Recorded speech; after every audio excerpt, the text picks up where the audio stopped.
This video is brought to you by Miniature Market.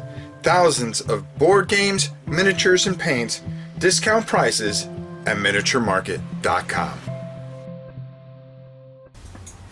Hey everybody, it's your old pal Ron. Today we are going to be taking a look at a game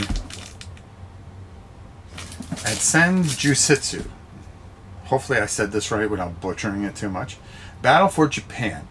This is an interesting little game that, as always, Ricky Royal always does some kind of little playthrough.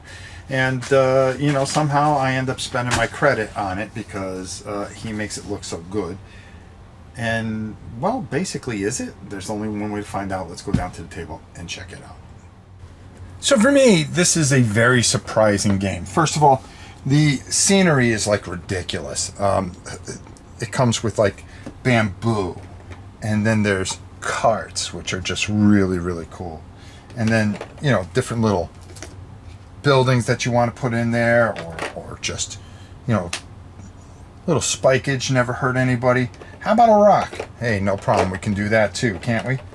Oh, and my tree, which just fell over. But the thing here that really blows me away is how this really works. And on such a small little platform, there is a lot of game here. I'm going to show you the book in a minute. But for instance here, the Ronin, okay, how you get your abilities, you're going to always start right here, okay?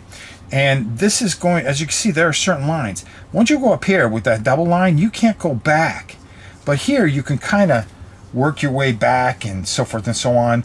And each one of these has different types of abilities. Like, for instance, this is aggression. So now your Ronin's going to be aggressive, okay? This is balanced, determination, okay? All these different things are going to come into play. Focus. You're going to get a certain amount of focus, and you're going to play a certain way with focus. For instance, with the Ronin here, you're going to have two core cards. And basically, you're going to play with those cards. Those cards are always going to be in your hand. And for instance, the Ronin here, okay, has initiative 27, can hold five cards at one time. So you're going to get two cards, and then you're going to have this deck that you are going to pull from, and then end up with 5 cards. Okay, you have 5 health. You'll have certain types of weapon options that you can use when you fight.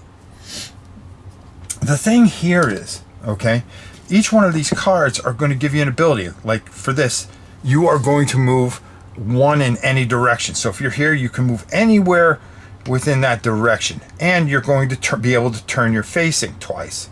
Okay, you can draw up to 2 cards. Okay, there are things that are going to let you reset and put your cards back into your hand if you're lucky. But if you run through all the cards, okay, that is basically kind of your health. And there's all kinds of different abilities that you're going to be able to do. On the side here, you're going to have focus costs. So you're going to need to get focus somehow.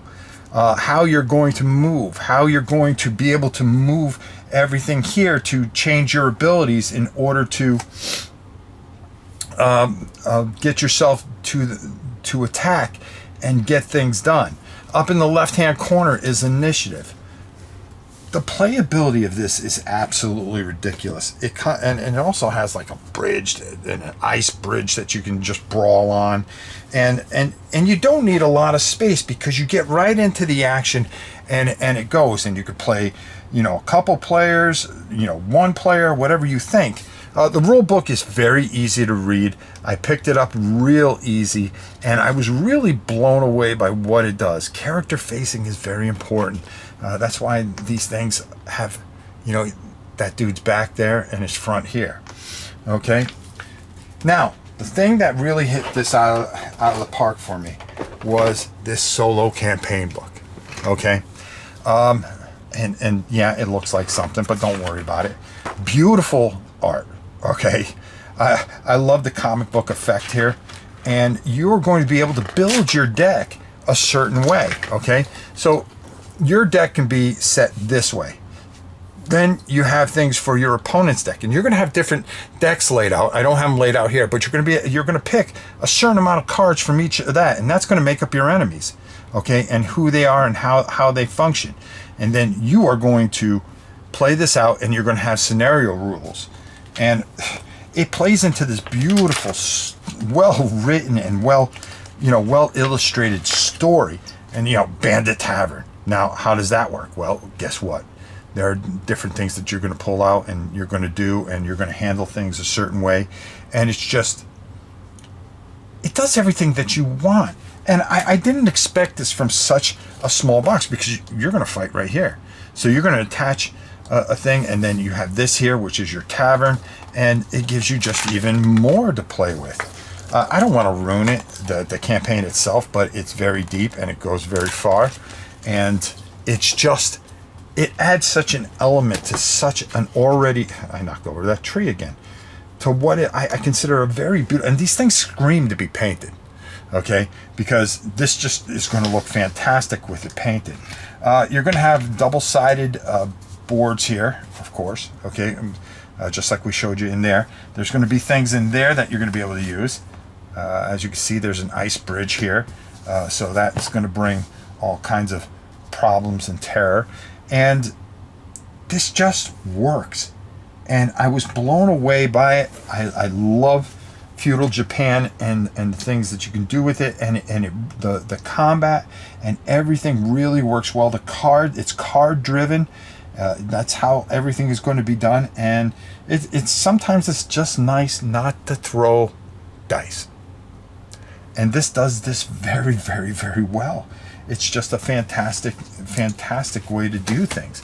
And like I said, the rule book really hits home.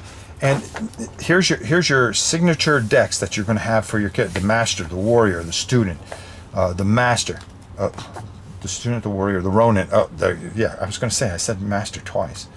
And it just really, you can do arena battles. You can do nightmare mode. The AI works fantastic, and really, you can have it defensive, or you can have it more of an offensive type of AI. It's really up to you. And the soul rules, I say they're only about 6 pages. Okay, the whole book is like 30 pages, but it's a lot of just really kind of explaining things to you, and it does a great job of what it does. This is something special, and I really, really think highly of this. Senjutsu, or I'll butcher the name. I'm not even going to try. But the Battle for Japan, you're going to want to check this out. Definitely, I'm going to go up top and I'm going to talk more about this and make sure that I get the name right. So when I explain it, and there you go. A nice quick look at this. This is something that you should have. This is something for a Friday night when maybe you don't have anybody coming over, or you got a couple of people over that you just want to have something that you can really sink your teeth in and do in about an hour and a half and really enjoy yourselves. I really think this is something thematic, beautiful, and it does everything right. And it's surprising when we see games nowadays really do things right, and this does. So let's go up top and get my final thoughts. For such a little box, there's just so much going on in this thing. And Lucky Duck Games has been making some great games along the way. And I'm going to tell you something. I was completely and utterly blown away by the solo campaign and by everything that this does. It has a beauty, a theme, and it has it really entrenches you into the theme, whether you're playing solo or with someone else. This truly is a great, great game, and it's beautiful and it's fun, and I had a blast without rolling dice, because I'm a dice junker at heart. But I love the way the cards work, how you really got to plan things out, and you got to be careful when you use those cards, because you don't get them back. You really don't get them back. You only get those 2 initial cards back. This really has a unique feel to it, and I really suggest that you check it out. You won't be disappointed. And of course, I'm butchering the name, so I'm just going to put this up here so you guys can just take a look, go get it, or go check out Ricky Royal and let him, say it about 5 or 6 different times, because he just does it great anyways, better than we could. But definitely a game that he broke out, and I won't forget, and it'll stay in my collection.